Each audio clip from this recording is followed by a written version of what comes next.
Welcome to my channel Pragati Institute. स्वागत है आप सभी का मेरे इस चैनल पर जिसका नाम है प्रगति इंस्टीट्यूट। अपने पिछले वीडियोस में मैंने आपको एक पोएम पढ़ाई थी लेमेंट, और उसका सेंट्रल आइडिया भी बता दिया था। सेंट्रल आइडिया वाला भी वीडियो आ चुका है और आज हम लोग इसके एक्सप्लेनेशंस करेंगे। तो शुरू करते हैं। वेल स्टूडेंट्स, तो ये स्टैंजा नंबर 1 है आपकी पोएम लेमेंट का। तो इसका जो एक्सप्लेनेशन है वो मैंने बना दिया है, तो इसको समझते हैं। फर्स्ट स्टैंजा है ओ लाइफ से लेकर नेवर मोर, यहाँ तक ये फर्स्ट स्टैंजा है। और रेफरेंस इसका है these lines have been taken from the poem lament composed by P B. Shelley. ये जो लाइनें हैं वो लेमेंट नामक पोएम से ली गई हैं और इनको कंपोज किया है पी.बी. शेले ने। अब इसका जो कॉन्टेक्स्ट है, मीन्स ये इस स्टैंजा में क्या बताया गया है, क्या कहा गया है इस स्टैंजा में, तो उसको समझते हैं। तो कॉन्टेक्स्ट में है the poet is fully dejected. कवि पूरी तरह से दुखी है, निराश है, अपने जीवन से हार बैठा हुआ है। ही इज विदाउट जॉय, उसके पास बिल्कुल भी आनंद नहीं है, उसके मन में बिल्कुल भी खुशी नहीं है।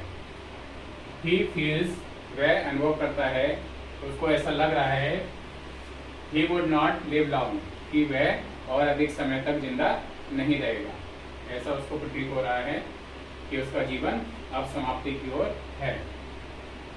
So he expresses his grief in these lines, इसलिए ही एक्सप्रेसेस, वह व्यक्त करता है, प्रदर्शित करता है, हिज ग्रीफ, अपने दुख को, इन दीज लाइन्स, इन लाइनों में। इस तरह से वह इन लाइनों में अपने दुख को, अपनी परेशानी को व्यक्त करता है, एक्सप्रेस करता है। अब इसका जो एक्सप्लेनेशन है उसको समझते हैं। द पोएट लेमेंट्स, लेमेंट्स का मतलब होता है विलाप करना, रोना या दुखी होना। द पोएट लेमेंट्स मतलब है कि कवि बहुत ज़्यादा दुखी है, रो रहा है। That this world is without Joy, कि और उसको किस बात का दुख है, दैट दिस वर्ल्ड, कि ये जो संसार है, इज विदाउट जॉय, इसमें बिल्कुल भी आनंद नहीं है, बिल्कुल भी उसको खुशी इस संसार में महसूस नहीं हो रही है। His life is without delight, उसका जो जीवन है वो डिलाइट मतलब खुशी या प्रसन्नता से रहित है, विदाउट है। उसके जीवन में खुशी या प्रसन्नता का अभाव है।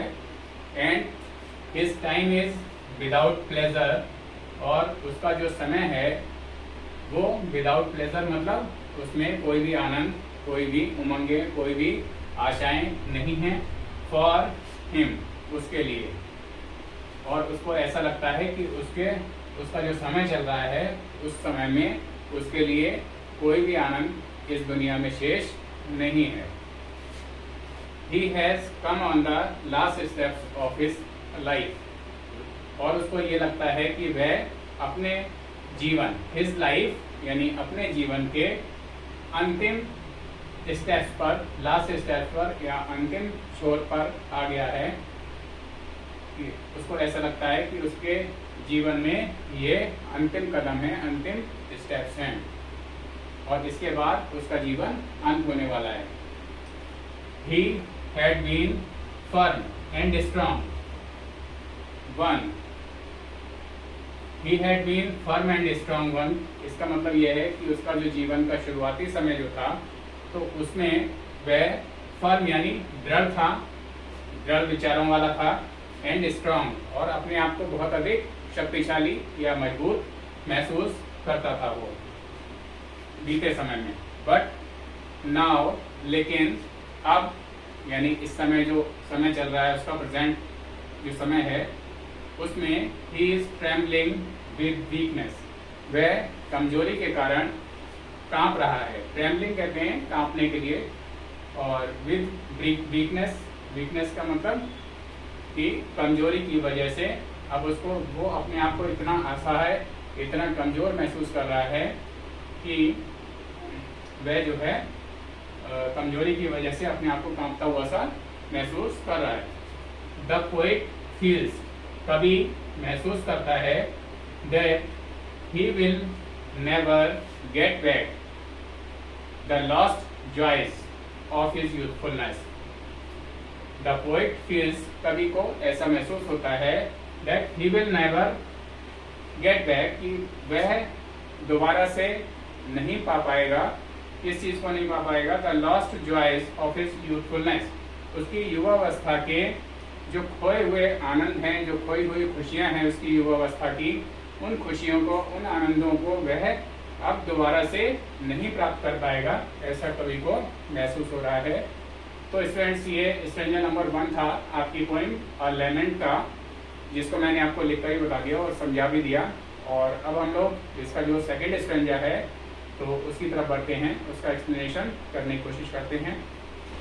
वेल स्टूडेंट्स, तो ये सेकंड नंबर का स्ट्रेंजा है, second stanza of the poem और लेमेंट।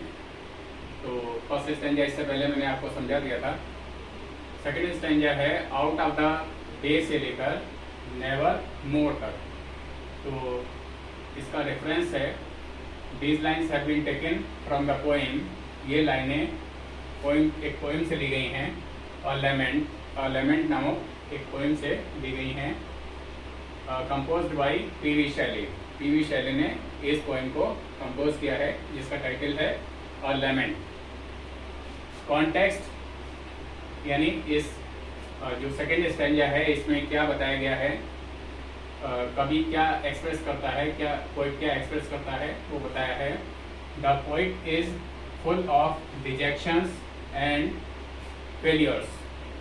कवि डिजेक्शंस यानी निराशाओं से, दुखों से, डिजेक्शंस मीन्स हो गया दुखों से बहुत अधिक भरा हुआ है, एंड फेलियर्स यानी असफलताओं से, अपने जीवन की असफलताओं से, फेलियर्स से और दुखों से बहुत अधिक कवि पीड़ित है, बहुत अधिक दुखी है, भरा हुआ है। हिज लाइफ इज जॉयलेस, उसका जीवन आनंद से रहित है। जॉयलेस मतलब, जॉयलेस मीन्स है कि उसके जीवन में कोई भी आनंद, कोई भी खुशी नहीं है। The changing seasons bring him no delight. बदलते हुए मौसम यानी जाड़ा, गर्मी, बरसात, ये जो भी मौसम हैं, वो जो चेंजिंग सीजन्स हैं, ब्रिंग हिम नो डिलाइट, ये सारे मौसम उसके लिए कोई भी खुशी, कोई भी आनंद, जीवन में कोई भी उल्लास के क्षण नहीं लाते हैं। उसको इनसे कोई भी प्रसन्नता, कोई भी खुशी प्राप्त नहीं होती है। His grief will never leave him, उसका दुख उसको कभी भी नहीं छोड़ेगा, कभी भी उसको चैन से नहीं जीने देगा, ऐसा उसको लगता है। तो ये कॉन्टेक्स्ट में जो था वो मैंने आपको बताया। अब एक्सप्लेनेशन देखते हैं। एक्सप्लेनेशन में बता रहे हैं, पी.वी. शैली जो कि पोइट हैं, इस पोइम और लेमेंट के, feels joy neither in the day nor in the night. P B. Shelley को ना तो दिन में ही और ना रात में ही कोई भी खुशी या कोई भी प्रसन्नता महसूस होती है। Joy has left him all together. Joy यानी खुशी या प्रसन्नता ने उसको पूरी तरह से हमेशा के लिए त्याग दिया है, ऐसा उसको लगता है। फ्रेश सीजन्स ऑफ स्प्रिंग, अब जो ताज़ा मौसम हैं, जो आने वाले, बदलने वाले जो मौसम हैं, जैसे कि स्प्रिंग यानी बसंत का मौसम, समर यानी गर्मी का मौसम, एंड स्नोई विंटर और बर्फीली ठंड वाला जाड़े का मौसम, कम, ये सारे सीजन्स, सारे मौसम आते हैं, एंड लीव और चले जाते हैं, but give him no delight, लेकिन उसको कोई भी प्रसन्नता, कोई भी खुशी नहीं देते हैं। इससे इन सारे मौसमों से उसको कोई भी प्रसन्नता, कोई भी खुशी प्राप्त नहीं होती है। The poet has nothing else but grief in his deep heart, उसके कमजोर हृदय में, इन हिज वीक हार्ट मतलब उसका जो कमजोर हृदय है उसमें, the poet has nothing else but grief, उस कमजोर हृदय में कवि के पास और कुछ भी नहीं है, बल्कि क्या है, केवल दुख ही दुख भरा हुआ है। ग्रीफ ही ग्रीफ उसके कमजोर हृदय में भरा हुआ है, और इसके सिवा उसके पास और कुछ भी नहीं है। कवि इस हद तक निराश हो चुका है। He has lost his joy forever।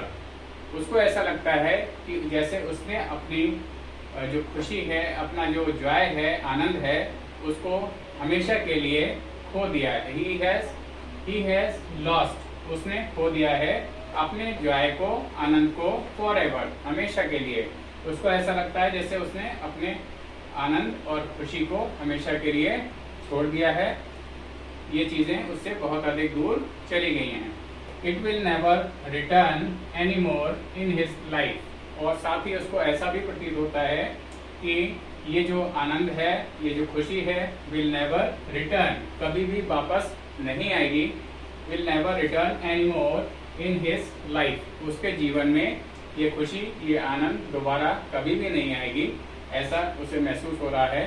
तो कभी इस हद तक निराश है, दुखी है। तो स्टूडेंट्स, इस तरह से ये जो सेकंड स्टैंजा था उसको भी मैंने आपको लिख के भी दिखा दिया और समझा भी दिया। और इन दोनों स्टैंजास को आप लोग ध्यान से देख लें, इस पूरे वीडियो को शुरू से आखिर तक देख लें। और इससे पहले के जो वीडियोस हैं, यानी अ लेमेंट का जो फुल पोएम का जो मीनिंग है, उसका मेरा अलग वीडियो है, और इसका जो सेंट्रल आइडिया है उसका भी वीडियो है। तो इस वीडियो को देखने से पहले उन दोनों वीडियोस को जरूर देख लें, जिससे आपको पहले मीनिंग समझ में आ जाएगा, सेंट्रल आइडिया समझ में आ जाएगा, और उसके बाद ये एक्सप्लेनेशंस आपको समझ में आ जाएंगे। तो इस वीडियो को और इससे पहले के वाले जो भी 2 वीडियोस हैं, और इसके अलावा भी और इंग्लिश के वीडियोस हैं, उनको आप लोग देखें और अपने फ्रेंड्स और क्लासमेट से भी शेयर करना ना भूलें, उनको भी इसके बारे में बताएं। और अगर अब तक आप लोगों ने मेरे इस चैनल को सब्सक्राइब नहीं किया है तो सब्सक्राइब कर लें, जिससे आगे आने वाले वीडियोस के सभी नोटिफिकेशंस आपको समय से और सबसे पहले मिलते रहें, उनकी जानकारी मिलती रहे। अपने इस वीडियो को मैं यहीं पर एंड करता हूँ। Thank you.